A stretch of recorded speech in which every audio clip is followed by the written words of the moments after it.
clearly a chance to get one back, but you went down there.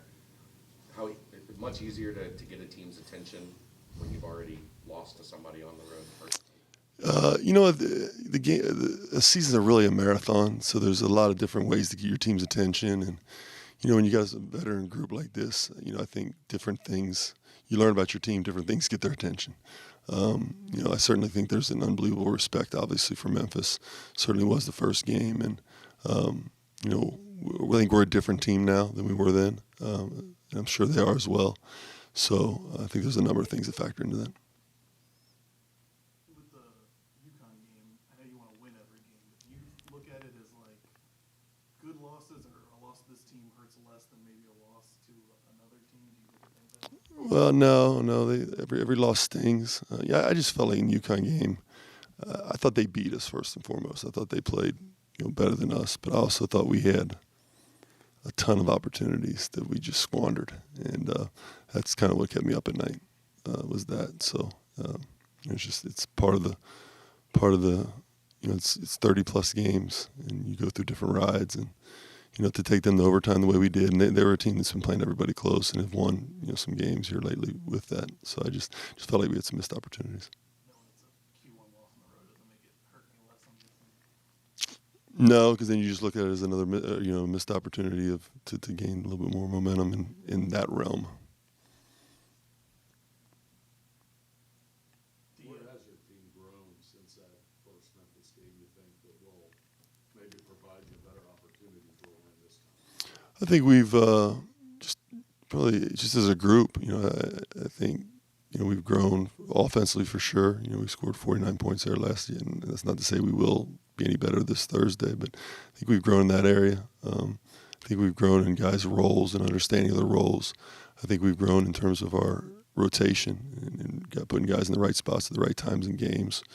I'd like to say we've grown defensively, but we haven't done that the last two games. We kind of take a step backwards defensively and defensive rebounding wise, so we got to correct that this week. How much does it push you guys as coaches when you catch a team a second time this late in the season in terms of your scouting preparation to get ready for that match? Every game's a challenge. It brings its own challenges. The UConn's challenge was we were on the road the whole time, so we had to go in kind of a short turnaround for us to try to get a game plan put in. And the games come at you quick and really fast in basketball. You're playing twice a week, and you have tape of the game you played, and then you got to find out how that team's changed. So the challenges playing them a second time are probably just as good, just as great, if not greater. I think it's the third and fourth time, if you ever play a team like that it becomes a little bit more chess match type. Where it becomes. I joked around the other day on, I'd love to do an NBA playoff where you're just going back and forth against the same team. To me, that would be fun. You don't get that opportunity in college. You talked about the bench after that first Memphis loss, and how at one point you had to go to them just to kind of hang with Memphis. Mamadu played 5 minutes of that game. Zach didn't even play. Yeah. Those guys seem to obviously made big strides. Even going against a really athletic team like Houston since then, does that give you more confidence? Yeah, those guys are part of the rotation. They're part of what we do. And each guy, coaches included, have to step up this time of year, and everybody's got to do their job. So I think those guys know what their job is, and I think before you can have accountability, you got to have clarity, and they have clarity of what they're supposed to do. As an observer of these games from the sideline, I can say that the officiating seems to be frustrating as far as consistency from game to game. What changes have you seen from your perch the officiating? Yeah, I've gotten that question a lot lately. I think those guys, we got really good officials in this league. I think they're held accountable. I think all those things. I think for us right now, I just feel like, there's a physicality that's going on with Jaren on the ball and Chris down low that they're kind of being missed a little bit right now. And, I'd like that to be cleaned up. And, I've said it before, I guess with my staff and stuff, I'm not one to throw a fit on the sideline or, make a big deal. I'm going to talk to the officials. I struggle if if the guy across from me is getting calls because they're being more animated than I am. That's where you'll see me most upset. So I just want to make sure it's fair all the way around. That's my thing. Do you go back and watch tape of all the calls from each game? I go watch everything, and then what we can do is we can send them into the league. And Mark Whitehead does a phenomenal job with that. He looks at them, and the accountability piece is there. Those guys do a good job of communicating with us, so I've got no issues with that. Yeah, but does that help maybe show the guys, like, this is how they're going to call this or how they're supposed to call this? Or Well, one thing I don't do is, I don't use any excuses. So we don't, whether it's travel or officiating. I mean, the bottom line is, there's enough possessions in the game for us to control the outcome. And when we live in that and take ownership in that, then we'll be as successful as we're capable of being. And that's what I've tried to taught. That's why I do every press conference after a loss, and every that we try to show in our program that we're going to be consistent in everything we do, win or lose. And I think our guys are catching on to that. I can't control what you guys write or what the fans talk about and things like that. not a basketball question, but Great. with, the last couple days, just everything going on with Coach Fickle, I know he's involved in your interview process. You guys seem to have a good relationship. How good is that just for this athletic department? No, it's phenomenal. I came here because of Luke, and Luke stayed because of me. So, oh no, it's not really how it went. No, it's great that it's great that he's staying. When I say value driven, to the top. I mean, he runs his program the way any president, athletic director, or parent would want their coach running a program. And it's been a great resource for me, and a genuine guy who wins at a high level. So we're awfully excited to have him and his family still here.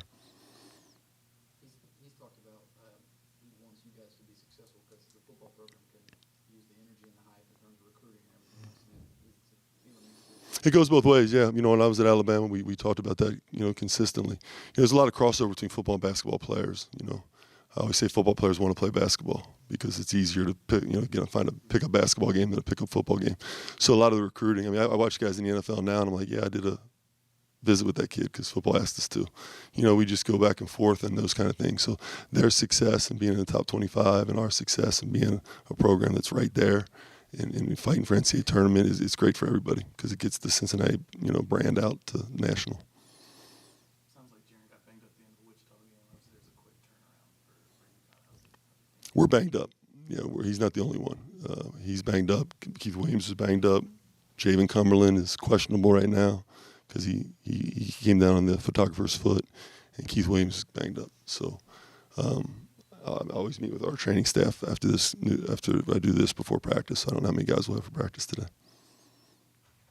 Trey, you've been doing this a long time now. Is there any extra motivation that second time around when somebody gets you at their place? Or is it just business as usual and take it one game at a time? The only motivation we need to know is that we lost. And that's all the motivation I need. That's all the motivation the rest of the team and the staff should have. So that should be enough to get us ready to go Thursday. Their length gave you guys a lot of problems the first time around. How do you maybe keep that from your brain, not think about it, and just continue to attack them? All we got to do is just attack. Keep going at them, like we did when we came back from 15. We was just attacking them, getting stops and attacking. So, we college players, they college players. We do what we do, go at them, and stuff open up. You talked the first time around when you went down there, Trey, that it's, national TV, big time game. Do you just feel that same energy when you've done that against Houston here? You've had success, crowd into it, you guys fed off that. You just hoping for that same type of energy on Thursday night? Yeah, we hoping for it. The fans, since I've been here, they've done a great job, coming and supporting all games, but especially big games like this. They came and showed out. But, no matter how much people hear, how hype it is, I know I'm going to give my all so we win, basically. Always intensity with Memphis, kind of same way with Houston and Wichita, but this team basically all freshmen and sophomore. How is there still that intensity with maybe guys you haven't been battling with for 3 or 4 years? You saying like the Memphis players? Yeah. Honestly, I feel like it's just all the hype. They got a lot of top players and all that. So it's more. I feel like the media kind of hypes it more than the players. At the end of the day, me personally, I don't really matter freshman, sophomore, junior, senior. If you got a different jersey on, then I'm gonna go at you the same way I would. You feel me? How much do you guys pay attention to bracketology, what's going on with March Madness, where you see the potential and all that I mean, people always like say stuff about it, like, oh, we're in this latest bracketology, we're a 10, or this latest bracketology, we're a 9 playing so and so, but none of that really matters. That's just people's opinions, and in 3 or 4 weeks from now, all that will be changed, and so we just gotta keep our head down and just worry about the next game, and just that's all that really matters. Have you noticed teams playing you differently as you've moved up the scouting report and proven to be a guy that they've got to stop? Have you noticed that they're playing you different, and how do you combat that? A little. I mean, I've seen a lot more double teams recently, but other than that, I just try to play my same game. I mean, if I see a double team, I try to make the easy pass, and if I have single coverage, try to score. But other than that, I try not to really think about it too much. Are you playing Chris more confidently or aggressively, or is it maybe some people underestimated you when you transferred here? Is it a mix of both, or is it just you playing your game? I'd say a little bit of both. I mean, I'm playing the same way I always have. At least figure I have my whole life. But also, I'm stepping into a bigger role this year than I saw it in KU, playing behind the Player of the Year there. So, I mean, I just have more opportunity. But at the same time, it's just I'm the same player in my mind. Trey, is it hard to go back and watch the tape on the UConn game after you knew right after the game what you just had to block out? Is it hard for you when you already know the takeaway, but you still got to sit through that session? Yeah, it's tough. Like knowing if I would have blocked out one more time, gave one less offensive rebound, we would have won. If I would have threw a good pass to Keith when he was ahead of me, he scored, we would have won. So it was tough on me because, I mean, I usually don't happen too much. I usually don't let too much stuff like that happen, especially like getting beat on the backboards. So, I mean, it was tough for me. And, I mean, I just got to face it. It's something I got to learn from and get better like I've been doing since I've been here.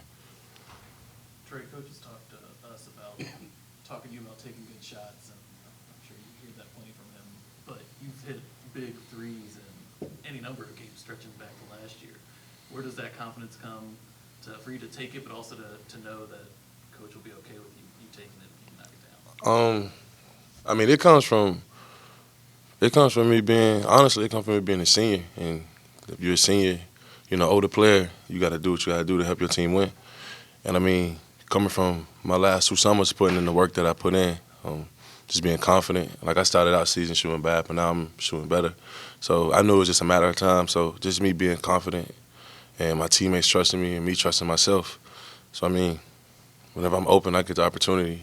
I'm gonna shoot the ball because that's what my teammates telling me to do. They trust me, so I gotta trust myself.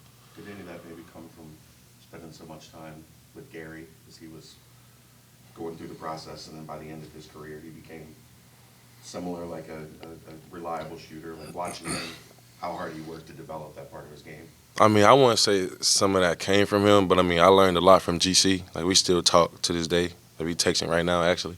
But I mean, I wouldn't say a lot of that came from me, like came from him or me trying to like mimic how he did it or how he handled it. But I mean, it was just personal. It was personal because just being able to be a better player, impact the game in many different ways, making shots, guarding, defending, blocking shots, and just helping my team. So I mean, I wouldn't say it came from him, it came from myself for real. I know coach is always giving you guys stats when you have a game where he knocked you down from the outside, or you like showing him the stat sheet and making sure he knows that you had a good one? Nah, to be honest with you, like we lost at the end of the day, so I'm just like I could just throw the game away for real. Like I'd rather have 10 points and 8 rebounds with a win than 25 or 13 with an L. So I mean, my coaches know. I mean, they know they've seen it, throughout the year. So it was just a tough loss. It was a tough loss for her. Does that stink to think about?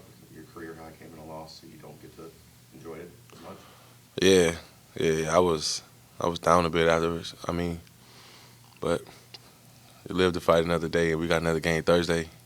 And you never know, we may see them again in the conference tournament, and we'll get what we know we should have got in Connecticut. So make you mad you couldn't finish off 10 in a row against the... We was, oh, dang, No. I forgot. I forgot about that.